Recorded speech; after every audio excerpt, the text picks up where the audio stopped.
Well, good Sunday and welcome to Leading Edge. I'm Jerry Anderson. Is it possible that a voice from Toledo could help end a civil war? The civil war is that bloodbath in Syria. The United Nations latest count puts the number of dead at 80,000. Opposition to the autocratic rule of Bashar Assad has become increasingly violent itself. You've heard the charges and countercharges of the use of chemical weapons. Countries like the U.S. and Great Britain have been largely content to stay on the sidelines, except to call for ceasefires and diplomatic solutions and to support humanitarian efforts. The U.S. and Russia are poised to talk, and some see that as a possible bright light. But a prominent Toledo physician, a native Syrian, has joined the discussion as well. He and like-minded moderates are using a website to push their plan for peace, and their efforts are getting some international attention. So I welcome in Dr. Ameer Kabour, cardiologist and founder of the website SyriaTomorrow.com. It's nice to have you here. A native of Syria, Dr. Kabour came to this country around about 1986 or so, post-training up in Europe, in England. Take me back to the Syria you left, led at that time by Hafez Assad. He had been in power since about 1971 or so. Thank you, Jerry, for inviting me, and thank you for giving us a chance to express our opinion. You know, Syria, it's a historic country. It has basically the oldest existing city, which is Damascus, as you know. We love that country. It's a human country. It's intelligent, historic. Through the history, it was producing probably the most intelligent people and the most educated people in the century, in the 20th century. At the time when we were in Syria, for example, it was a country, it has a government which is controlling everything. So the president, or it's a one-man show. Everything has to be decided by a single individual, by a government which is tied to that individual somehow. And over the years, it became a family-controlled country. So that led to a frustration from most of the people who are in the country when they want to become something, when they see all of the resources of the country not going the right way. There's no freedom of speech, no freedom of religion. At the same time, there is no rule of law. And those are the three elements for any country to survive on the long run. And unfortunately, over the years, we find the people start getting frustrated to the extent building up that frustration into animosity. And they have that, what we call it right now, the revolution, because they want the change. They want some democracy. They want some help. They want some education, better life, better income. And unfortunately, they are not getting it. And they feel that the government is the main obstacle toward a better future. That's why they decided to have their own revolution and to come out. So these feelings both tied to history. Also, were they spurred at all by the so-called Arab Spring, the uprisings we saw from Tunisia coming across to Libya, even in Egypt, Mubarak ousted from office? You know, I think it has a role. I think probably that was a lightning show for the Syrian, that, okay, they were able to do something in those countries, maybe we can do the same in Syria. And that was the trigger. Allowing the people to get out in the street. And if you remember that the people started peacefully. This is where I wanted to go, because this revolution at first started peaceful, but that has changed. Unfortunately, yes. And I say unfortunately because that's not what the Syrian want, in my opinion. Most of the people I talk to and I listen to, they tell you this is not the revolution we want. We wanted to change, but we don't want killing. We don't want destruction. We don't want the infrastructure of the Syria as a country to be destroyed. What are we going to get? Let's say we have democracy tomorrow. If we don't have a country, what's the benefit of that? So there is a two different opinion right now, unfortunately, fighting each other. The government and whoever's supporting the government, and the rebels and the resistant and whoever's supporting them. Well, the rebels and the resistance, let's go with that. Do they speak with one voice, or are there many factions that have cropped up now within this umbrella? Unfortunately, there are many fractions, and they have no one voice. They don't speak the same language even. I mean, some of them, they are very conservative, fundamentalist. Some of them, they are very modern, and some of them, they are very open-minded. They are willing to do anything for the sake of helping the people.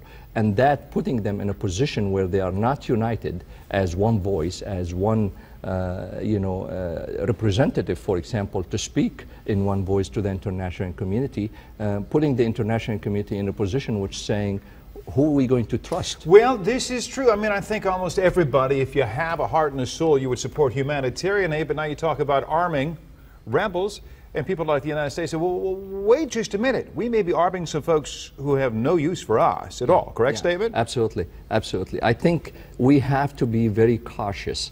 Unfortunately, and the Middle East is a violent area for many reasons, and we don't want to add oil to the fire. The problem right now, I think we have two international fractions. One of them is supporting the government, which is led by Russia and Iran, and the other one is led by the Western country, which is Europe and United States, and the Gulf country in the Middle East. The problem right now, if those two international fractions are not willing to put an end to supporting both sides and put an end to arming both sides, I think the civil war and what's going on in Syria is going to continue, and the 80,000 you just mentioned in the show is going to be 150 and maybe 500,000. If both sides just continue to fuel this already white-hot fire. Absolutely. What is life like there now? We see some pictures. We showed some earlier on. You talked about destroying infrastructure. Is that just a slice of life at that time, a snapshot? Well, does life go on in much of the country as it normally would? You help me out here. You know, we're still in communication with a lot of people in Syria. We have families in Syria still living there. You know, there's some areas which is really completely destroyed. There's nothing. I mean, the people really struggling to have just some bread to eat, some water to drink. There's people don't shower now for weeks.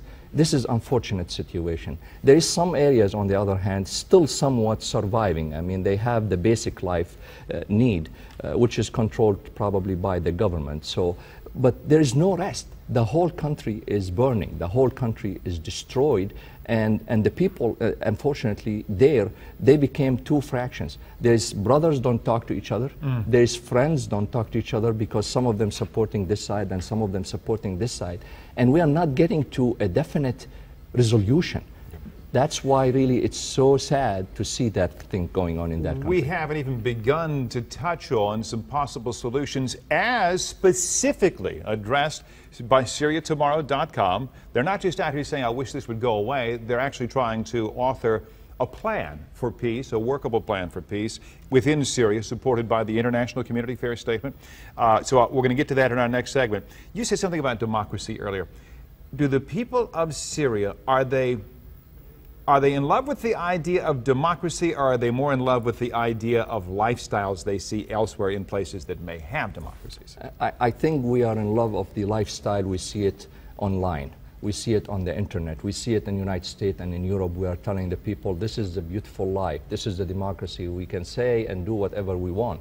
And the people, they want that life.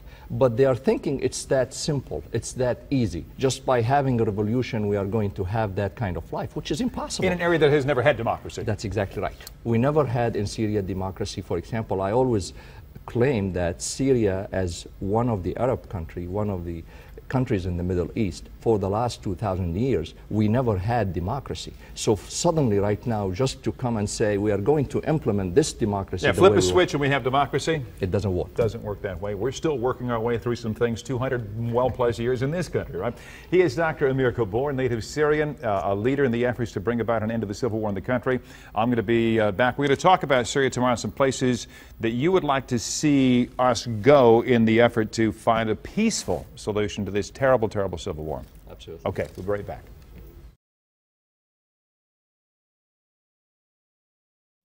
Welcome back to Leading Edge. My very special guest is Dr. Ameer Kabour, a leader of the Syria Tomorrow movement, which has a blueprint for peace in that war-torn country. Doctor, it's good to have you here. First of all, who is Syria Tomorrow?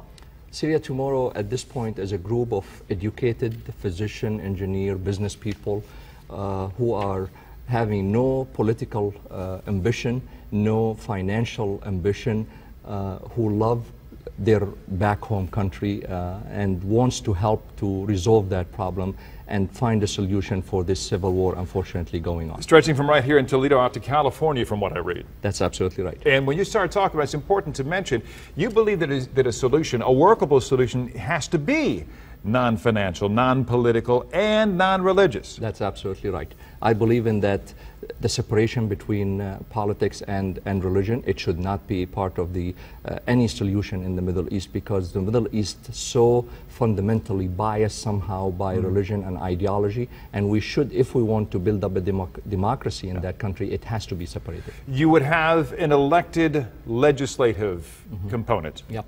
That's what really Syria Tomorrow as a group we proposed, and it carried some international interest actually. Most of the media around the world and the Middle East welcomed that idea.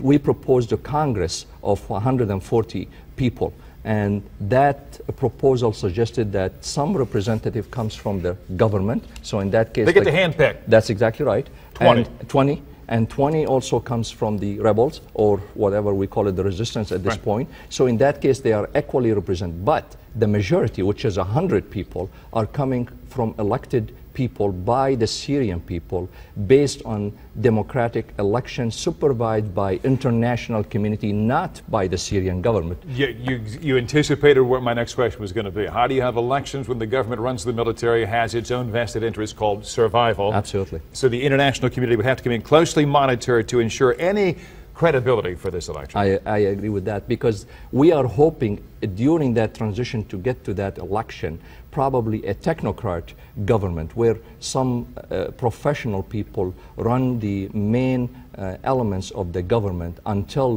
basically that elected Congress come up with the constitution for that country to rechange and rebuild the new democracy in that country. Dr. Kabour, is our country doing enough? Is the international community doing enough? You know, I think most of the international countries at this point, they are so cautious and they are in confusion about what's the right thing to do. And I share that concern. I mean, no question about it. But at one point, I still believe that no matter which side we are supporting, we have to support the peace. And we have to push both sides. If we are supporting the rebels, we have to push them to sit down and negotiate and come up with a resolution. And whoever supporting the government has to push them to sit down and discuss some peaceful resolution. I have to ask you this. You're not in a position to know for sure, but you have a strong and educated opinion. Are you believing reports of chemical weapons being used? You know, there's conflict opinion. There's some media reports and video release suggesting some, you know, gas, sarin gas basically was released.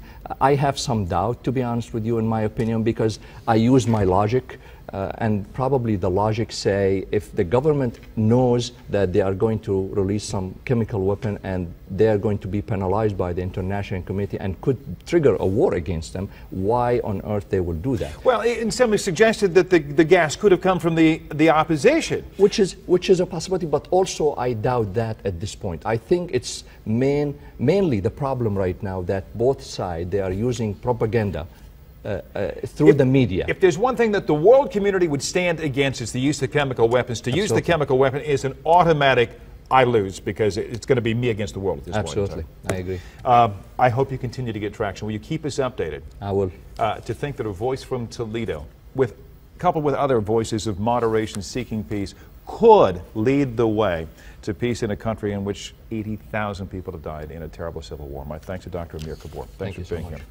All right, now when I come back, I have heard this before, you've heard it before on this show. The field of mayoral candidates in Toledo just got bigger. This one, though, really makes it very interesting. We're going to talk with him next.